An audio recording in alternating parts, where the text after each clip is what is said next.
Okay, we're looking at questions, and when you're looking at your textbook, you're looking at pages 51 and then on to page 52. And when we're talking about questions, the first kind of question we talk about is a basic question. These are examples of those in Spanish. ¿Tú tomas la clase de español? Sí. ¿Tú tomas la clase de español? No. ¿Tomas tú la clase de español? Okay, and all of these, the answer is either sí or no, yes or no. So these are yes or no questions. The difference here is this is a statement and just followed by sí. This is a statement followed by no. And notice that this is said as a statement and then the question happens here. And actually this should be an upside down question mark. I'm just not able to do that with this application. And here also there should be an upside down question mark. The upside down question mark in Spanish indicates the beginning of a question.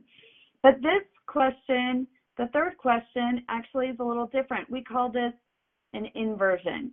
So here we actually have the verb, and here we have the subject. So we change the order of the verb and the subject, and we invert them. So inverted subject and verb. So in order to ask a question, and that's a way to ask a yes or no question. That means that the question has all the information. You know that the person is taking the Spanish class, or you assume that they're taking the Spanish class, and you're just verifying it. With the other types of questions on page 52, we're talking about different kinds of questions that are what we call interrogative, meaning that information is needed. So for example, if I didn't know what classes you were taking, I would say, ¿Qué clases tomas tú? Okay, and you would answer, tomo, and notice that the ending of the verb goes with the subject, so I can actually go back here and I can say yo tomo, even though I don't really need yo, and we'll talk about that as we go. Yo tomo la clase de español. And here you're filling in the information that's asked by the question word que. Yo tomo, instead of using que again in the answer, we use la clase de español. So some of the examples of interrogative words in English would be what, where, who, when, why, how, okay?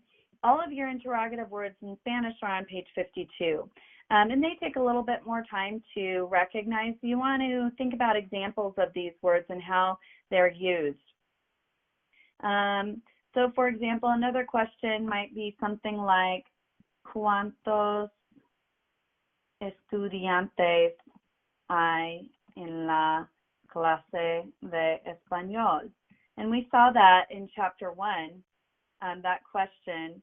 And so instead of using cuántos again when I answer that cuántos is asking for a number, how many. So hay 19 estudiantes en la clase. And so we've answered cuántos with a number. And so all of these question words that we have on page 52 have a corresponding type of information that they're looking for. Cuántos is looking for a number. If you were looking at the word, for example, ¿Cuándo es la clase de español? This is asking for a day or a date or a time, anything that refers to something to do with time. So I would say, la clase es los lunes, miércoles y viernes. Okay, so the class is Mondays, Wednesdays, and Fridays. Or I could say something like, la clase es a las 8 de la mañana. So I could tell what time it is. This is a little bit more vague instead of asking a qué hora like we did in the last chapter. Okay. Another one, I could say, ¿Quién es el profesor de la clase? Okay, and ¿quién is asking for a person? So, Señor Gil es el profesor. Okay, Mr. Gill is the professor. Some of you may have him for a class. Okay, some other words that you might want to know is, and some of these are ones that we've already seen, like, for example, ¿de dónde eres tú? Where are you from? Okay, soy de los Estados Unidos. So ¿dónde is looking for a place.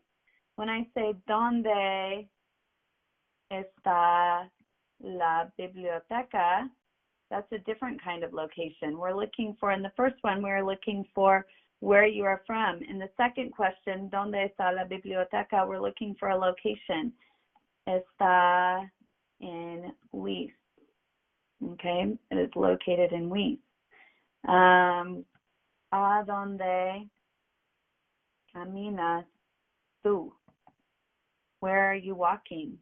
Okay, so now we're looking for a destination. Camino, or I'll put yo here so we remember who our subject is. Camino a la clase. All right. ¿Por qué is looking for some reason. So the question is, ¿por qué te gusta la clase? And my answer is going to be, ¿por qué? Notice that ¿por qué in the answer becomes one word. Me gusta la profesora. Okay, because I like the professor. So, why do you like the class? ¿Por qué? Why? ¿Por qué? Because. Okay, and this will have an accent. Notice on page 52 that all of these interrogative words have accents on them.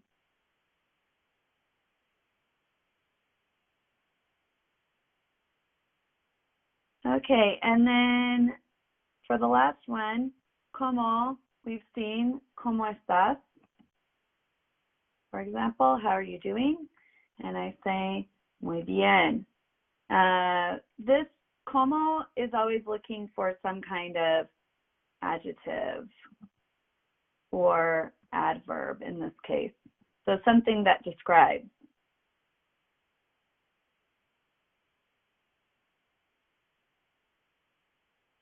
All right. And we're going to not worry about when we're talking about the word ¿cuál? ¿Cuál for right now? ¿Cuál has a lot of rules. We'll wait. So right now we're not going to use ¿cuál because there are a lot of rules that go along with ¿cuál. So we won't use it. You'll see it. It can mean which or what, but it has very specific rules to go along with it. And that's questions.